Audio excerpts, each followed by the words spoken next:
Vaovao hafa kosa indray misy ny tolotra vaovao karakarain'ny parabola Madagasikara ho an'ireo efa mpanjifa ao aminy. Tolotra tsy manam-paharoa ihany koa no mendry ho an'ireo maniry ny anjifa ny vokatra eo anivon'izany ny parabola Madagasikara izany. Tamin'ireo volana lasa dia toy hatrany foana ny ezaka mamaly ny etaetan'ny mpanjifa sy ny fanavaozana sy ny fanatsarana trano. Misy zava-baovao ambaran'ny parabola androany tsy ino zany fa ny fahatongavan'ny chaîne vaovao anankivalo indray eto amin'ny parabola Madagasikara. Chaîne anankivalo tsy lasa danja efa ao anatin'ny boky an'ny parabola izy ireo, ary chaîne anankivalo ihany koa izay hita fa mamaly be da be ny etaetan'ny mpanjifa rehefa ao anatin'ny mpanjifa amin'ny parabola na zay mpanjifa parabola ho avy mamaly ihany koa ny fivoarana ao anatin'izany serasera zany ankehitriny. Chaîne anankivalo izay tsy latsa-danja anisan'izany ny Nat Geo Wild izay fantatry ny be sy ny maro anatin'ny resaka documentaire indrindrindra resaka biby. Chaîne anankiray faharoa izay chaîne vaovao vao nisokatra tany France ao ihany koa ny Nickelodeon Fortune, izany hoe tamin'ny volana novambra tapatapaky novambra izy io no nisokatra, chaîne vao nisokatra mihitsy any ivelany. Dia parabola Madagasikara no anisan'ny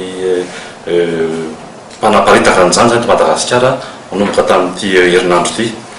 Izy io dia chaîne vaovao anaty zay dia tiako fazavaina kely any hoe manodidina ny resaka série be da be ho an'ny ankizy tanora zany izy io, indrindrindrindra ho an'ny ankizy vavy. Chaîne anankifahatelo dia misy an'ilay hoe non-stop people.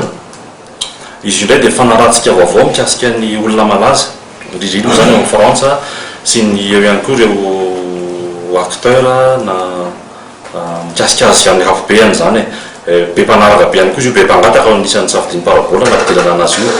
Ny chaîne fahaefatra dia misy an'ilay hoe VJ. Izy io indray dia natokana ho an'ny mpanjifa na ho antsika mponina indien moa zany eto Madagasikara. Chaîne fahaefatra vaovao ihany koa izy io anisan'ny vao tonga teo vao nisokatra ilay chaîne dia parabola ihany koa anisan'ny nanaparitaka azy zany. Ny chaîne fahadimy dia misy ny ho an'ny olon-dehibe indray izy ity. Hatreo dia chaîne anankiray ihany ny parabola Madagasikara no natokana ho an'ny olon-dehibe, fa nanomboka tamin'ity herinandro ity zany dia ity tantaraintsika androany ity misy an'ilay dorsel XX 3X moa zany lancentsika tokony hita tamin'ity semaine ity. Tsy mbola vita an'izay fa ny chaîne anankiray fanampiny dia ny TV5 Monde Afrika, anisan'ny chaîne fanampiny ihany koa zany, anisan'ny mamaly an'izay hoe mitoerana misy antsika eto Afrika, manakaiky any Afrika dia be da be ny zavatra mifandraika amin'ny Madagasikara anatin'izay chaîne anankiray izay. Misy chaîne anankiray fahambalona izay tsy mbola azonay ho lazaina androany, atao izany hoe surprise ngeda be ho antsika ihany ilay izy nomboka hiditra ao amin'ny boky an'ny parabola izy amin'ny voalohan'ny volana janoary 2015 dia alao avoaka antsika amin'izay izy fa afaka mametoko izay fa chaîne ngeda be anankiray. Tsy misy vidim-pidirana eo mpanorafana anarana, zéro frais taxi, zéro location. Ankoatran'izay tsy mandoa vola amin'ity mois de décembre ity, izany hoe mancours offert fa amin'ny mois de janvier vao manomboka mandoa vola. Dia manasa antsika mpanjifa rehetrarehetra hiazakazaka ety amin'ny parabola Madagasikara fa voafetra ihany izay tolotra iray ama hoe tolotra fetin'ny Noely azy.